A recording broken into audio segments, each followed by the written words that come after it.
이 시간 우리 주님의 은혜가 여러분 가운데 함께 하시기를 축원합니다. 사람은 나이가 들수록 몸의 탄력과 유연성이 떨어지고 점점 굳어져 가지요. 그래서 몸이 굳어지는 것을 방지하거나 또 늦추기 위해서 유연성을 위한 운동을 하는 게 좋은 것 같습니다. 틈틈이 스트레칭을 하는 게 중요한 것 같아요. 저는 옛날 초등학교 때 배웠던 국민체조 아십니까? 국민체조를 기억나는 대로 집에서 하곤 합니다. 옛날 학교 다닐 때 강제로 시켜서 할 때는 이걸 왜 하나 싶었는데 지금은 참 좋은 운동이라고 생각이 듭니다. 사실 나이가 들면서 생기는 많은 병이 굳어지는 데서 오는 병인 것 같아요. 그래서 무슨 경화, 무슨 경색이라고 하잖아요. 경화, 굳어지는 것, 경색, 굳어져서 막히는 거잖아요. 뇌경색, 심근경색, 무슨 간경화, 동맥경화 모두 굳어지는 것과 관련이 있고 굳어져서 막히는 것과 관련이 있죠. 이렇게 굳어지고 막히면 어떤 문제가 생기냐 하면 우리의 몸에 흘러야 될 것, 자연스럽게 흘러야 될 것들이 흐르지 못하는 거죠. 통하지 못하는 거예요. 그래서 병이 생기는데 특히 혈관이 탄력과 유연성을 잃고 굳어지면 그 안에 노폐물이 쌓이고 피가 통하지 않아 문제가 생기는데 뇌의 혈관이 막히고 굳어지고 또 심장 혈관이 문제가 생기면 뭐 뇌경색, 심근경색 그래서 생기는 거 아니겠어요? 건강하려면은 이렇게 근육과 관절도 유연해야 하고 몸 안의 장기들 특히 피가 흐르는 그 혈관의 탄력과 유연성이 중요한 것 같습니다. 굳어지고 막혀서 제대로 흐르지 못하면 문제가 생기거든요.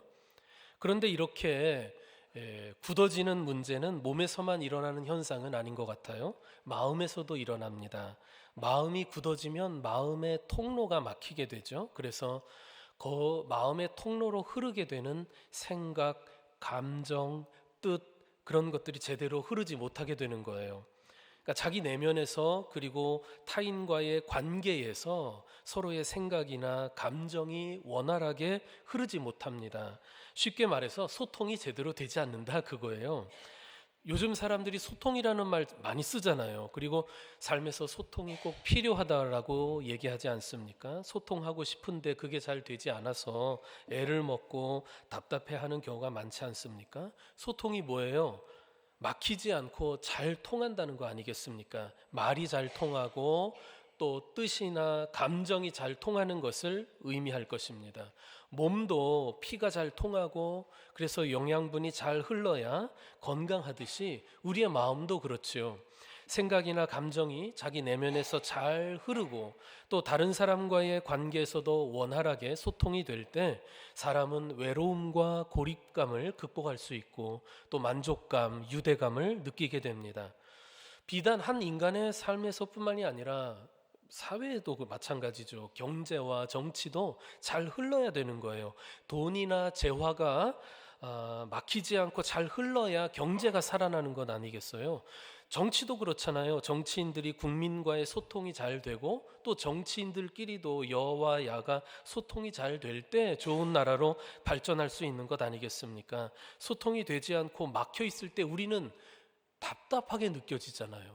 그때 우리가 그걸 뭐라고 얘기해요? 불통이라고 얘기하지 않습니까? 그래서 사람들이 이런 말 해요.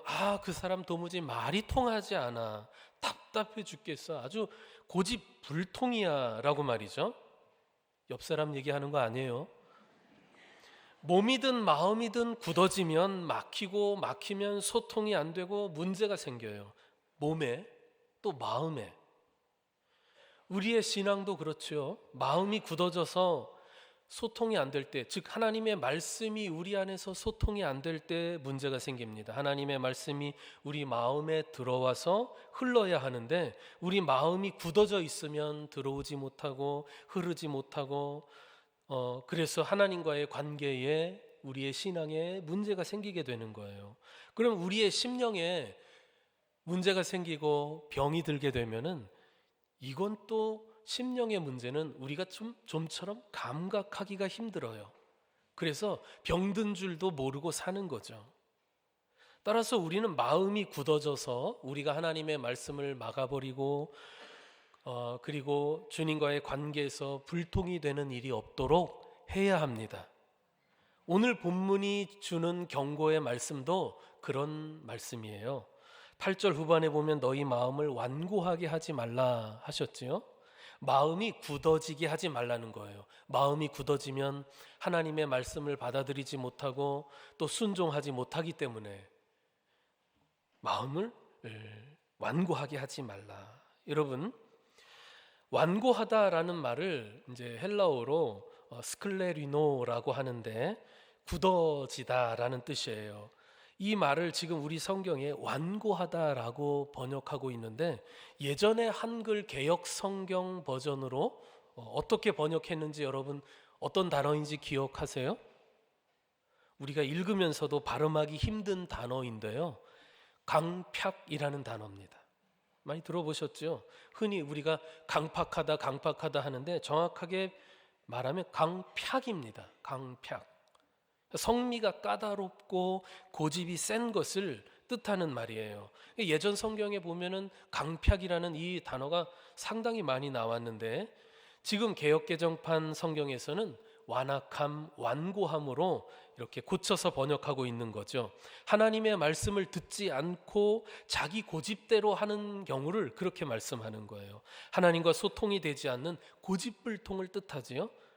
여러분, 근데 이게 얼마나 큰 문제입니까? 몸에 경화경색이 생겨서 병이 얻어도 큰 문제인데 하나님 관계에서 이렇게 소통이 안 돼서 마음이 완고해져서 겪게 되는 신앙의 질병이라면 얼마나 심각한 문제겠어요. 그래서 본문이 우리에게 너희 마음을 완고하게 하지 말라고 말씀하는 거예요. 그러면서 예를 들어주는 거예요. 마음을 완고하게 해서 실패했던, 망했던 사례를 들어주는데 누구냐 하면 바로 애굽에서 모세를 따라 출애굽했던 이스라엘 백성들 얘기를 해주는 거예요. 그들은 하나님의 선택을 받고 구원의 은혜를 입은 그야말로 하나님의 백성들인데 지금 성경이 어떤 예로 들고 있냐 하면 마음이 완고해서 망했던 사람들의 예로 들고 있는 것입니다. 부끄러운 일이죠. 그래도 하나님의 백성인데 가장 하나님을 잘 믿고 순종한 예로 등장하는 것이 좋을 텐데 마음이 완고해서 하나님 믿지 못하고 불순종한 하나님을 거역했던 예로 거론되고 있는 거예요. 이것은 우리들 지금 우리 성도에게 타산지석으로 삼으라는 뜻이죠. 그들처럼 옛날 그들처럼 여러분의 마음을 완고하게 하지 마십시오 라는 뜻인 겁니다. 너희 마음을 완고하게 하지 말라는 이 말씀은 본문 8절에서 뿐만이 아니라 뒤에 13절, 15절에서도 반복해서 말씀하고 있어요. 3번 거듭 반복한 것은 바로 이렇게 마음을 굳어지지 않게 하는 것, 즉 부드러운 마음을 갖는 것 얼마나 중요한 것인지를 우리에게 강조하는 것 아니겠습니까? 따라해 봅니다. 마음을 완고하게 하지 말자. 다른 표현으로 따라해 보죠. 부드러운 마음을 갖자. 예, 그래야 됩니다. 마음을 완고하게 가지면 하나님을 시험하게 되고 하나님을 신뢰하지 못하게 됩니다. 마음이 완고한 사람은 하나님을 신뢰하지 않아요. 그래서 그 말씀을 듣지 않죠. 순종하지 않고 하나님을 시험하려고 듭니다. 광야에서 이스라엘 백성들이 그랬어요. 본문 7절과 9절을 7절에서부터 9절까지의 말씀이 바로 그건데 들어보십시오. 그러므로 성령이 이르신 바와 같이 오늘 너희가 그의 음성을 듣거든 광야에서 시험하던 날에 거역하던 것 같이 너희 마음을 완고하게 하지 말라. 거기서 너희 열조가 나를 시험하여 증험하고 40년 동안 나의 행사를 보았느니라. 즉 마음이 완고해지면 굳어지면 하나님의 말씀을 들어도 하나님을 신뢰하여 그 말씀을 받아들이기보다는 마음이 굳어져 있으니까 도리어 하나님을 시험하고 그 말씀을 거부하고 거역하게 된다라고 하는 거예요. 여러분, 저에게 딸이 넷이 있습니다. 뭘 새삼 놀라세요. 알고 계셨으면서 딸이 넷이 있습니다. 많이 키웠어요. 그리고 터울이 좀 있어서 오랫동안 학부모 생활을 했습니다. 지금도 하고 있습니다. 아이들을 이렇게 여럿을 키우다 보니까 제가 깨달은 것이 있어요. 부모로서 해주고 싶은 말이 있지 않겠습니까? 삶의 경험이나 지식이나 이렇게 하면 좋을 것이다라고 하는 조언을 해주고 싶잖아요. 그런데 아이들을 많이 키우다 보니까 깨닫게 된 것이 뭐냐 하면, 내가 하고 해주고 싶은 말을 내가 원하는 때에 해봤자 소용없다라는 거였어요. 아이들이 들을 준비가 되어 있을 때 해줘야 된다라는 거였어요.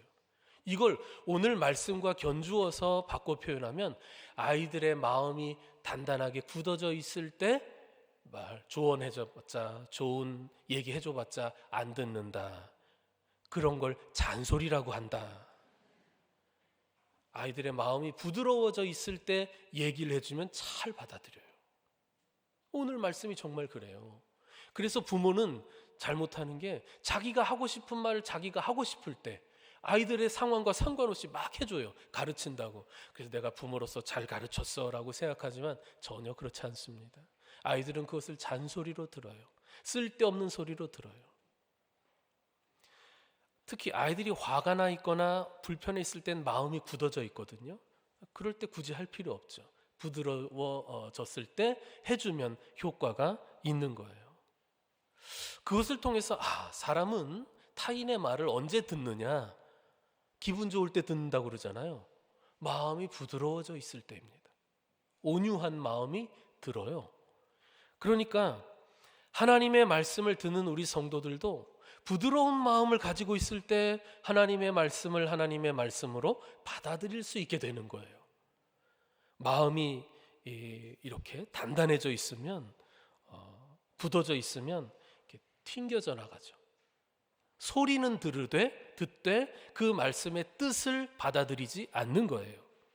이스라엘 백성이 광야에서 그랬어요. 그들은 광야에서 하나님의 은혜를 경험했음에도 불구하고 그들이 어려움을 당했을 때 번번이 마음이 굳어져 가지고 불평하고 원망하고 하나님을 시험하며 거역했어요.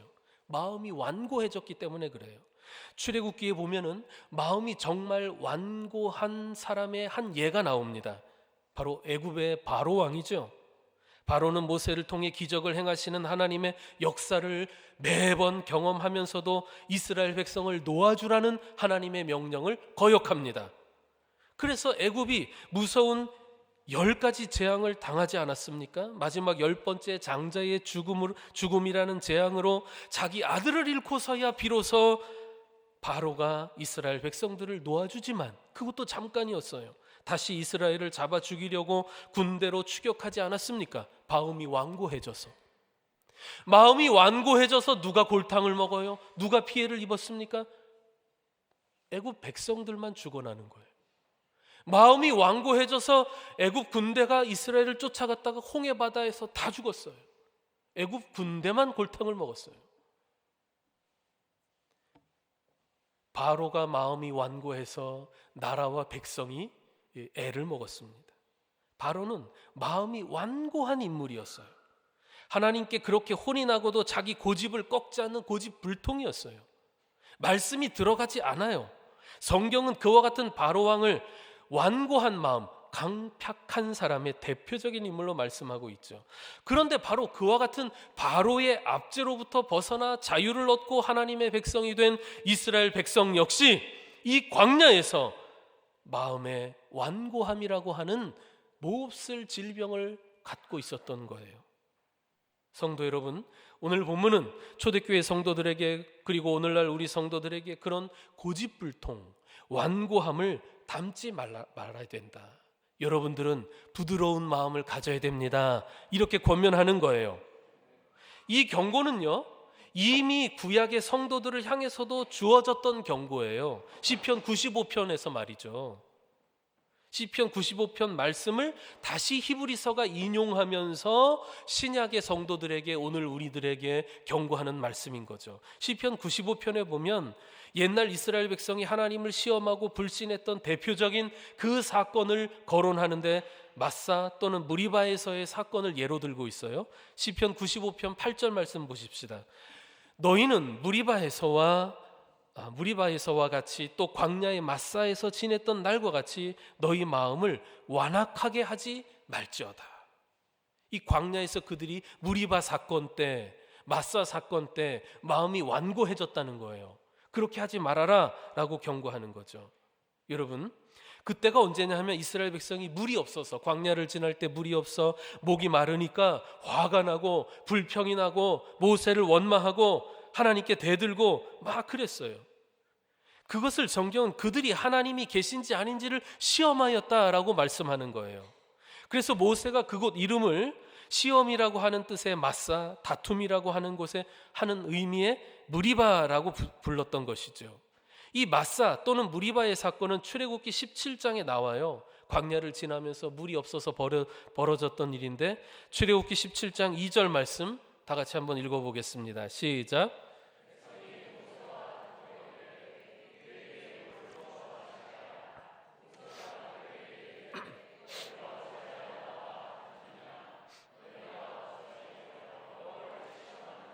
아멘.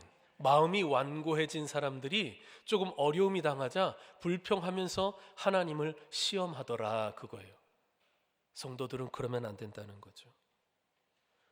모세는 백성들에게 너희가 어찌하여 나와 다투느냐, 너희가 어찌하여 여호와를 시험하느냐, 이와 같이 말씀해요. 그러나 그들의 이 원망과 다툼, 또 하나님을 시험하는 그 일은 그 이후로도 계속돼요.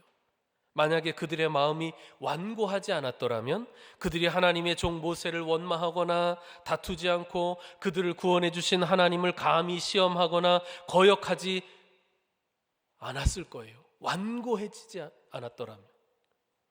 만약에 그들이 완고한 마음이 아닌 부드러운 마음, 성경의 표현을 따르면 즉 온유한 마음을 가졌더라면 그들의 광야 생활은 40년까지 그 광야에서 징계받는 일 없었을 거예요. 약속된 가나안 땅에 훨씬 일찍 들어갔을 거예요.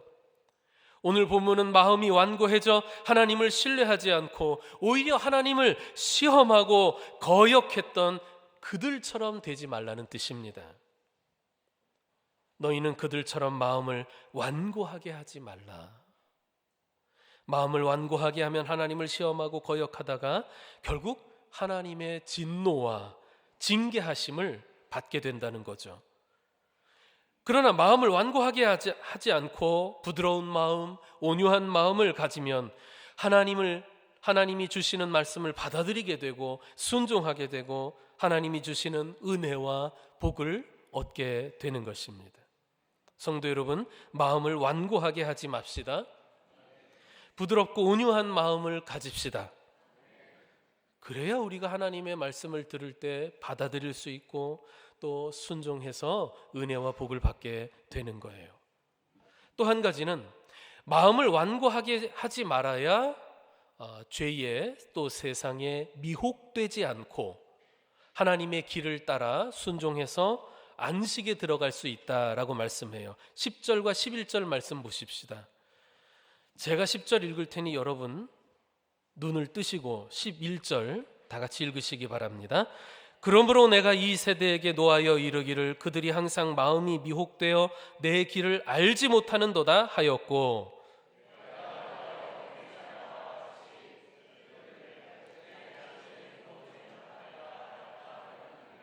아멘. 히브리서 이 본문 말씀도 역시 구약의 시편 95편 말씀을 인용한 거예요. 시편 95편 10절과 11절 말씀 보면 내가 40년 동안 그 세대로 말미암아 근심하여 이르기를 그들은 마음이 미혹된 백성이라 내 길을 알지 못한다 하였도다. 그러므로 내가 노하여 맹세하기를 그들은 내 안식에 들어오지 못하리라 하였도다. 아멘. 마음이 완고해요. 굳어진 사람들이 하나님의 말씀을 받아들이지 못하고 불순종하고 거역하죠. 그러한 백성들의 모습을 보면 하나님은 근심하십니다. 근심하죠. 그리고 이렇게 하나님의 말씀을 따라 잘 순종해서 하나님이 약속하신 안식, 즉 가나안 약속의 땅까지 들어가야 되는데 그렇게 불순종하고 하나님의 길을 따르지 않으니까 결국은 멸망의 길로 가게 된다는 거죠. 안식에 들어오지 못한다는 거예요. 완고하게 굳어진 마음은 하나님의 말씀을 듣지 않고 세상에 쉽게 미혹당합니다. 죄에 쉽게 미혹당합니다. 말씀은 받아들이지 않으면서 사람들 말, 세상의 말에는 잘 넘어가는 거예요. 그러니까 하나님께서 가라는 길로 가지 않는 거죠. 불순종의 길을 갑니다. 안식에 들어가지 못하는 거예요. 본문 10절 말씀을 다시 보면 그들이 항상 마음이 미혹되어 내 길을 알지 못하는도다. 우리의 마음이 완고해지면 세상에 죄로 유혹하는 말은 쏙쏙 들어와요. 잘 받아들여요. 그런데 하나님의 말씀은 좀처럼 받아들이지 않는 거예요. 하나님이 인도하시는 길을 알지도 못하고 따르지도 않게 돼요. 그래서 하나님의 진노하심을 입고 안식에 들어가지 못한다는 거예요. 약속을 성취하지 못한다는 거예요. 마음이 완고해지면 그렇습니다. 하나님의 말씀을 듣지 않게 되고 자기 욕망에 충실해져요. 그래서 죄의 길로 빠지는 거죠. 하나님의 길을 알지 못하고 순종하지 못하는 거예요. 이스라엘 백성이 광야에서 그랬다는 것입니다. 그렇게도 하나님의 말씀을 거역하던 이스라엘 백성은 그 가나안 땅에 들어가지 못하고 40년 동안 이 광야에서 유리 방황하는 징계를 받지 않습니까? 그 과정에서 불순종했던 가나안 그 출애굽 1세대가 다 죽었어요. 광야의 시체가 되었습니다. 마음이 완고하여 말씀을 듣지 않고 세상에 미혹당한 사람의 결과가 그렇다는 거예요. 약속의 땅에 들어가지 못했다는 거예요. 그런데 이렇게 광야에서 마실 물 때문에 하나님을 시험하고 다툼이 일어나고 불순종하고 했던 그 일들, 출애굽 1세대의 그 일들이 출애굽 2세대, 다음 세대에는 전혀 일어나지 않았느냐? 그렇지 않아요. 2세대에서도 반복됩니다. 출애굽기 17장에 있었던 무리바 사건 이후에 38년이 지난 후에도 그 다음 세대도 똑같은 일을 반복하게 되는데 이번에는 민수기 20장에 나옵니다. 가데스 바네아에서 있었던 일이죠. 38년이 흘러 한 세대가 지났지만 그들은 그들 부모 세대가 보였던 그 완악한 모습을 그대로 반복해서 보여줍니다. 가데스 바네아에 물이 없자 이스라엘 백성이 모세와 다투며 원망했습니다.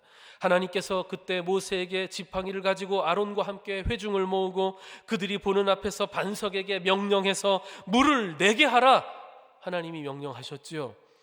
그런데 이번에는 백성들의 완고해진 마음뿐 아니라 이번에는 모세의 마음도 완고해졌어요. 그렇지 않아도 그 당시 모세는 어떤 상황이었냐면 누이였던 미리암이 죽어서 슬픔에 빠져 있었는데 백성들이 모세를 향해서 물이 없다고 원망하고 불평하고 막 대드니까 모세도 이제는 더 이상 못 참고 화가 난 거예요. 분노가 생겼어요. 누구보다도 온유한 사람인 모세의 마음이 화가 나서 마음이 딱딱하게 완고해졌어요. 그러자 모세가 어떻게 합니까? 하나님의 말씀대로 행하지 않고 자기 감정에 이끌려서 행하게 됩니다. 뭐냐 하면 하나님은 반석을 향해서 명령하라 하셨는데 화가 난 모세가 어떻게 합니까? 자기 지팡이로 반석을 한 번도 아니고 두 번 내리칩니다. 화풀이 하듯이 말이죠. 결과적으로 물은 많이 솟아나서 목마름은 해결이 되었어요. 그러나 그 일로 인해서 모세와 아론은 하나님을 믿지 아니하고 하나님의 거룩함을 나타내지 못했다고 해서 가나안 땅에 들어가지 못하는 징계를 받은 거예요.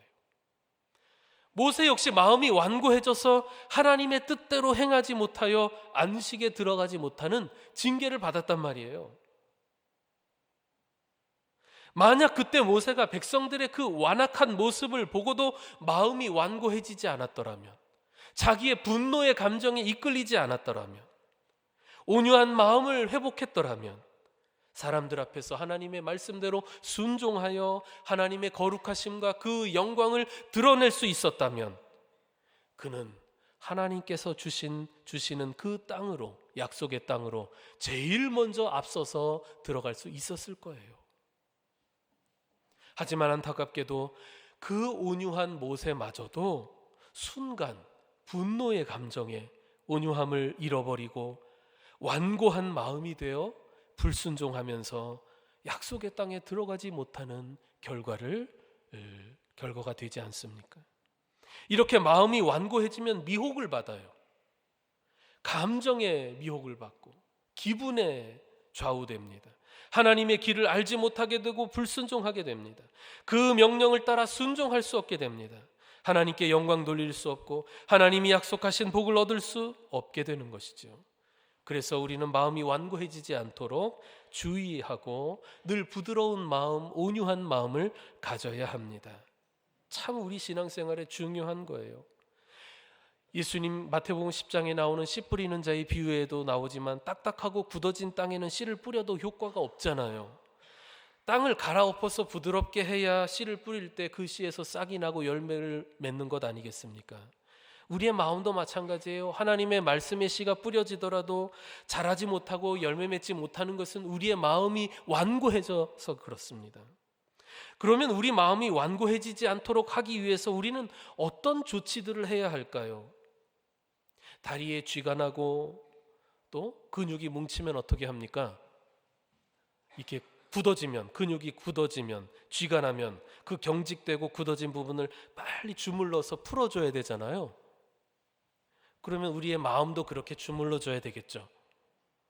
여러분의 마음을 부드럽게 주물러 주시기 바랍니다. 뭔 소린가? 마음을 어떻게 부드럽게 주물러 수 있는가? 있습니다. 바로 우리의 마음을 주물러서 부드럽게 해주시는 분이 성령님이세요. 그래서 갈라디아서 5장에 보면은 온유함, 부드러운 마음은 성령의 열매예요. 성도가 성령 충만하게 되면 부드러운 마음을 갖게 됩니다. 그래서 하나님의 말씀을 잘 받아들이게 되고 순종하게 되고 복된 삶을 살 수 있게 되는 것이죠. 성령 충만의 반대는 뭐예요? 제가 그렇게 가르쳐 드렸잖아요. 성령 충만의 말이 뭐예요? 성질 충만이라고 그랬죠. 자기 성질에 충만해 보세요. 그러면 마음이 완고해집니다. 성질 날 때 마음이 완고해져요. 하나님의 말씀도 안 들릴 뿐더러 사람의 말도 잘 안 들려요. 그때는 자기 감정에 휩쓸려서 범죄하기가 쉬워지잖아요. 그래서 우리 성도들은 늘 성령 충만을 구해야 합니다. 그래야 마음이 부드러워져요. 제가 하는 말이 아닙니다. 에스겔서 36장 26절과 27절에 이렇게 말씀했어요. 다 같이 읽어봅니다. 시작.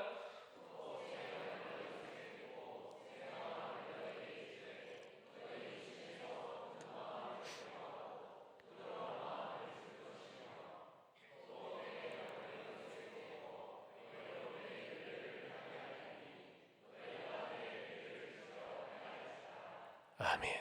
하나님께서 성도에게 하나님의 영 성령을 주셔서 굳은 마음을 제거해 주시고 부드러운 마음을 갖게 해 주셔서 그 부드러운 마음을 가질 때 주님의 율례를 지켜 행할 수 있게 하신다. 바로 제가 말씀드린 거잖아요. 성령 충만한 사람이 마음이 온유해져요. 성령의 열매입니다. 그래야 우리가 진정으로 하나님의 말씀을 받아들일 수 있게 돼요. 그래서 순종할 수 있는 것이죠. 하나님께 충성했던 신실했던 모세의 특징이 무엇이었습니까? 온유함이었어요. 민수기 12장에 보면 모세가 세상 그 어떤 사람보다도 온유하다고 말씀합니다. 앞에서도 얘기했지만 그렇게 온유한 모세조차도 순간 분노의 감정으로 인해 마음이 굳어져서 하나님의 뜻에 어긋난 행위를 하지 않습니까? 온유한 모세도 그 정도였으니 우리는 더 조심해야 되겠죠. 예수님은 한 번도 하나님의 뜻에서 벗어나신 일이 없어요. 마음이 굳어지지 않고 늘 부드러운 온유한 마음을 갖고 계셨지요. 마태복음 11장 29절에서 말씀하지 않습니까? 나는 마음이 온유하고 겸손하니 나의 멍에를 메고 내게 배우라. 그러면 너희 마음이 쉼을 얻으리라. 아멘. 모세도 그렇고 예수님의 경우에서도 그렇듯이 온유해야 하나님께 충성하는 종, 신실한 사람이 될 수 있어요. 마음이 온유해야 하나님의 말씀을 받아들이고 그 뜻대로 순종해서 하나님의 길을 따라갈 수 있기 때문에 그런 거예요. 마음이 완고해지면 신실할 수 없습니다. 하나님을 신뢰하지 못하고 오히려 하나님을 시험하게 되죠. 하나님의 말씀은 듣지 않고 세상에 미혹되어서 불순종하게 됩니다. 그리고 결국 안식에 들어갈 수 없게 되죠. 성도 여러분, 우리는 그렇게 되지 말아야 합니다. 하나님께서 성령으로 여러분의 굳은 마음을 제거하고 부드러운 마음을 주시기를 축원합니다. 여러분은 늘 그것을 위해 기도하셔야 합니다. 우리는 마음이 굳어지지 않고 온유한 마음, 부드러운 마음으로 하나님의 말씀을 받아들이고 순종하는 하나님의 충성된 종이 되어야 합니다. 그와 같은 신실한 성도 여러분 되시기를 축원합니다. 마음을 부드럽게 해주시는 우리 주님의 은혜가 여러분의 삶에 충만하시기를 진심으로 축원합니다. 기도합시다. 자비하신 하나님, 무지하고 연약하면서도 고집스러운 우리를 성령으로 충만하게 하시어 우리의 마음이 완고해지지 않게 하시고 온유하고 부드러운 마음으로 주의 말씀을 받아들이고 또 순종하게 하옵소서. 그리하여 주님께서 인도하시는 복된 길로 행하며 주님 주시는 복을 얻는 우리 감남교회의 모든 성도들 되게 하여 주시옵소서. 온유하신 우리 주 예수 그리스도의 이름으로 기도드리옵나이다. 아멘. 자리에서 일어나셔서